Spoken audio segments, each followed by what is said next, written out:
Hello everyone, আসসালামু আলাইকুম। ঈদ মুবারক, ঈদ মুবারক, ঈদ মুবারক। আপনারা কেমন আছেন? নিশ্চয়ই ভালো আছেন। তো আজকে আমি হাজির হয়ে গেলাম নতুন একটি ভিডিও নিয়ে। ব্লগটি হলো ঈদের দিন আমি কি করলাম। এই তো রোজার ঈদের দিন আমি মুরগির রোস্ট রান্না করেছি, গরুর রান্না করেছি, সেটাই আপনাদের সাথে আজকে শেয়ার করব।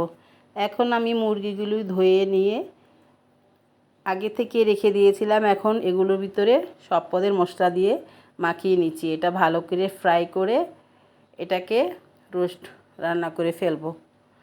সেদিন আমি দুপদের মাংস রান্না করেছি, মুরগির রোস্ট আর গরুর মাংস, পোলাও আর মিষ্টি জাতীয় জিনিস। মিষ্টি জাতীয়র ভিতরে ছিল দুপদের সেমাই, জর্দা সেমাই, লাচ্ছা সেমাই, আর ঝালের ভিতরে ছিল পাস্তা,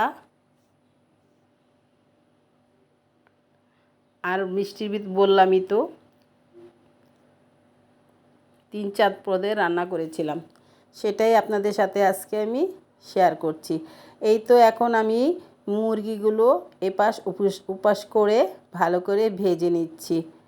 এটা দিয়ে আমি মুরগির রোস্ট রান্না করে ফেলবো। ঈদ বলে কথা, বছরে একবার তো ঈদ আসে। ঈদের জন্য আমরা সবাই সবার বাসায়, যার যার বাসায় যেমন করে পারি, ভালো একটা খাবার তৈরি করি, ভালো কিছু রান্না করতে হয়। বছরে একটা ঈদ আসে, সবাই মিলে আমরা মজা করি, যার যার বাসায় বেড়াতে যাই। বাচ্চাদের আমরা সালামি দিই, আমাদের বাচ্চারা আবার অন্যরা সালামি দেয়। এইভাবেই আমাদের ঈদটা চলে আসছে। এই তো এখানে গরুর মাংস ধুয়ে রেখেছি, দুধটা গরম করে রেখেছি। এটা ঈদের আগের রাতে এগুলো সব করে রেখেছি, চাঁদ রাতের ভিডিওটা। আর এই তো এটা সকালবেলা ঈদের দিন আমি রান্না করেছি গরুর মাংসটা, দেখতেই তো পাচ্ছেন। আমার মাংসটা প্রায় রান্না হয়ে এসেছে।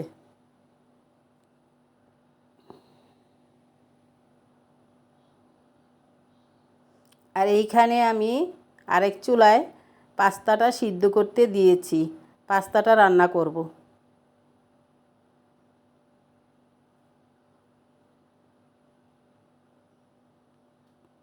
আর এইখানে আমি লাচ্ছা সেমাই ভিজিয়ে রেখেছি। আর এখানে এই তো পাস্তা রান্না হয়ে গেছে, টেবিলে রেখে দিয়েছি। আর এইখানে আমি ফিরনি রান্না করেছি। আর এই তো আমার পোলাও রান্নাটাও হয়ে গেছে। এই তো মাংস রান্নাটাও হয়ে গেছে, গরুর মাংস রান্না। এই তো এখানে জর্দা সেমাই রান্না করে রেখে দিয়েছি। মোটামুটি সব কিছু রান্না হয়েছে। এই তো এই পাতিলে মুরগির রোস্ট রান্না করে রেখেছি। আরেক পাতিলে অল্প একটু ভাত রান্না করেছি। আমার স্বামী আবার পোলাও খেতে পারে না, তাই। এই তো আমি আমার মেয়েকে নিয়ে একটু ধারে কাছে ঘুরতে বেরিয়েছি, চটপটি বা ফুচকা খাওয়ার জন্য। এই তো দেখতেই তো পাচ্ছেন। এখন আমি চটপটির দোকানের সামনে বসে আছি। মেয়ে বলছে আমি ফুচকা খাবো, আর আমি বলছি যে আমি চটপটি খাবো। এই তো আমাকে আগেই চটপটিটা দিয়ে দিয়েছে, তাই আমি চটপটিটা খাওয়া শুরু করতেছি। আর মেয়ে বলছে যে আমি দই বড়া ফুচকা খাবো। এই তো ওকেও দেওয়া হয়েছে, এখন আমার মেয়েও খেয়ে নেবে।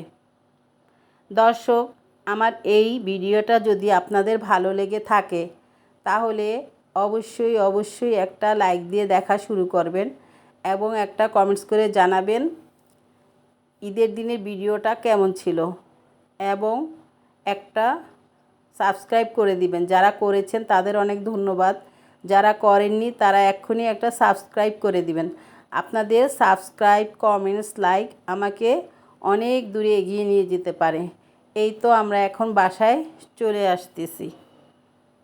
তো মেয়ে বলছে আমার বাসার কাছে ওর খালার বাড়ি, বলছে আম্মু একটু চলো আমার খালার সাথে একটু দেখা করে আসি।